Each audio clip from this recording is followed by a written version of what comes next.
And tonight we are following the breaking news out of Israel as Israel approves a temporary ceasefire with Hamas, the militant group, expecting to bring a halt to the fighting. Tonight we're joined by Professor Rick Sindelar with Rice University's Baker Institute. So first of all, thank you for joining us this late in the evening. And we know it's breaking news. When you heard about it, what was your initial reaction? Because you have so much history in working with the Middle East.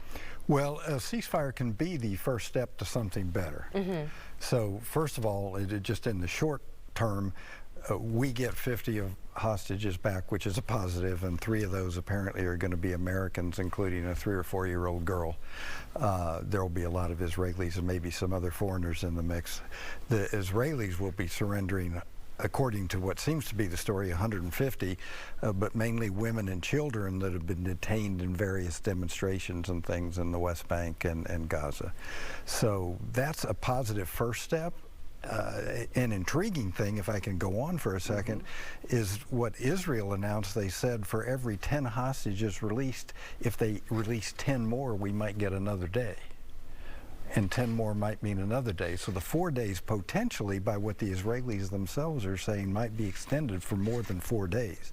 And every day is a magic day for diplomats to try to work a more permanent deal, something that'll end the fighting for sure.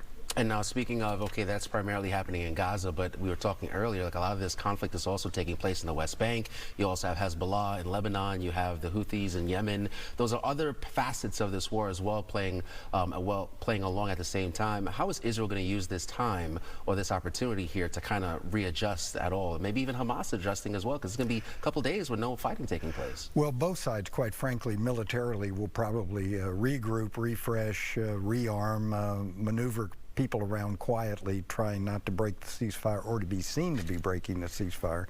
You mentioned Lebanon and the West Bank particularly are 2 places that are not part of the deal. And there have been 20 or 30 incidents in the West Bank, and on a daily basis there are 20 or 30 rockets and firefights along the Lebanese border. So that's going to continue. And I guess one of the worries is, how does that play politically for Netanyahu? He's got a ceasefire, but I'm still in a bunker in northern Israel. It's not helping me, and his poll numbers are coming down. So how does he respond to that? That's going to be an interesting question, the continued activity in Lebanon and the West Bank. When you see this and you see what's happening, do you think that coming back after the 4 days, however long it may or may not be, would it be worse afterwards, or are you saying it's more of hope? Well,